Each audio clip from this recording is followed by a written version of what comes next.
Hi, welcome to my channel. I'm Joanna. This is my 7th video.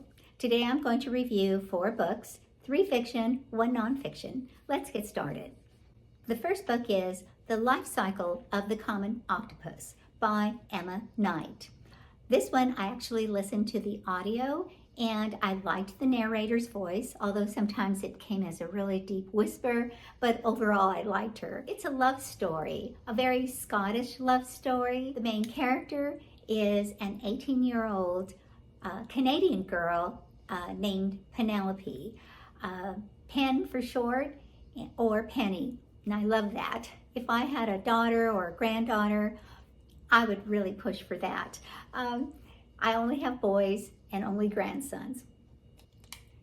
Her middle name is Elliot, and she has always been curious about her middle name. Her parents are very vague to explain why they named her that, and so she decides to attend the University at Edinburgh in Scotland, and she writes to her namesake, Lennox Elliot. He invites her over, and that opens up the mysteries of this story. I really enjoyed this book. I appreciated the love scenes that were mainly left to our own imagination. Her character development was very good, very rich. And although I liked the story, I liked the character development, I just couldn't get emotionally tied to it. And so it was like watching an animated show where you're enjoying it, but you really can't connect with the characters. That's what happened to me in this book. But I recommend it. I enjoyed it. I give it a 3.5. Book number 2, Horse by Geraldine Brooks. Actually have a copy. Okay, I'm a fan. This author is remarkable. She's a gifted writer. She refuses to insult the reader's intelligence by constructing the most beautiful sentences using her selective choice words. The prose just flows so easily. They carry you from page to page. Honestly, I was transported back from her different timelines with ease because she does such profound research. She's brilliant in that way, and this is a true story. Okay, so it focuses on a racehorse, a thoroughbred, back in the 1850s. And there are 2 main characters. Well, there are several main characters, but the first main character is a Smithsonian scientist named Jess, and she's an Australian, or from Australia. She has come to Lexington, Kentucky, to the archives, so she can study this particular bone structure of this horse and determine how and why this horse was so fast or so, unique and remarkable. Then there is Theo, who is an art historian. He is a Nigerian American, and he wants to study the history of this horse. And so they meet and ultimately piece together this remarkable story that may have been forgotten. So again, back in the 1850s, we read about the inexcusable tragedies of racism throughout the novel, including Jared, the horse trainer, groomer. He's a young boy. His father teaches him the trade, and he becomes a compassionate, prolific, genius when it comes to training and grooming this horse. He's like a horse whisperer. He and the horse just harmonize together. These 2 become trusting friends together. And in essence, the trainer, Jared, is responsible or should be given ample credit for the success of this famous horse. Although the horse had natural propensities, but could never get to be the greatest without Jared. And the credit should go to this enslaved boy, Jared. But it was forbidden back then. Black slaves could not own horses, much less have a horse participate in a race. So he was unable to receive any kind of recognition. So ultimately, that is the essence of the story.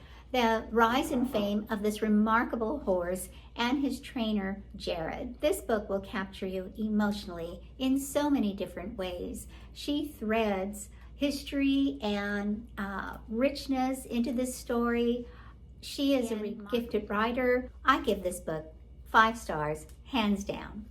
Okay, book number 3, The Red by Louise Ederich. I'm also a fan of this author. I've read most of her books, The Sentence, The Watch, and several others. She is another gifted writer. So the novel takes place in Red River Valley. There's North Dakota, then there's that Red River Valley, and then on this side is Minnesota, and then on top is Canada. They're on the North Dakota side, and it is a farming plantation. And they plant or they farm sugar beets. And I learned about plant vulnerabilities, environmental issues, creatures that attack, or humans. So those 3 are mainly the responsible for their health and also for their destruction. Really informative. So the main character is Kismet, a Native American high school girl. And then there are 2 high school boys, Hugo, who is a genius but is homeschooled, and Gary, who is a high school football jock. Now these boys are both in love with her, with Kismet, but there was a tragedy that happened about a year ago, and it has an influence on this trio's relationships. Mainly, this is about young love and, 2 families, a wedding, and also, friends, and they all come together in this small town and influence one another, right? Sounds common. However, the author has a gift and a way of making us understand and get a sense of each personality, each tender relationship. With her usage of words, they make the story come alive. It's so vividly written. It's hard to put the book down, and I always learn something from this author, which I appreciate.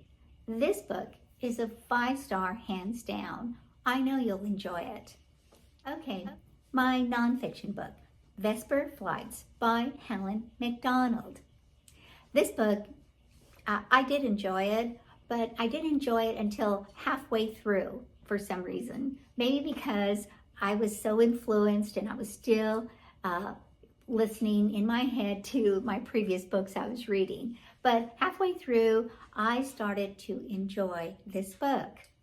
Each chapter was a new essay. She begins by assimilating different bird behaviors with human analogies and sometimes partners bird behavior with political messages. For example, a glimpse of bird migrations might be metaphorically used in human refugee migrations. She talks about environmental issues. She talks about tree diseases.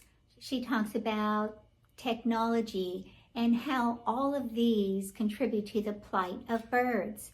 She has a lot of good points. This book results from her own observation. She pays close attention to the birds in her small world as well as her travels. When she was talking about birds specifically, she had my full attention. I was invested. I have several favorite chapters in her book, and I am so glad I read it. I enjoyed it. I give this book 4 stars. I'll be here next week with 4 more books.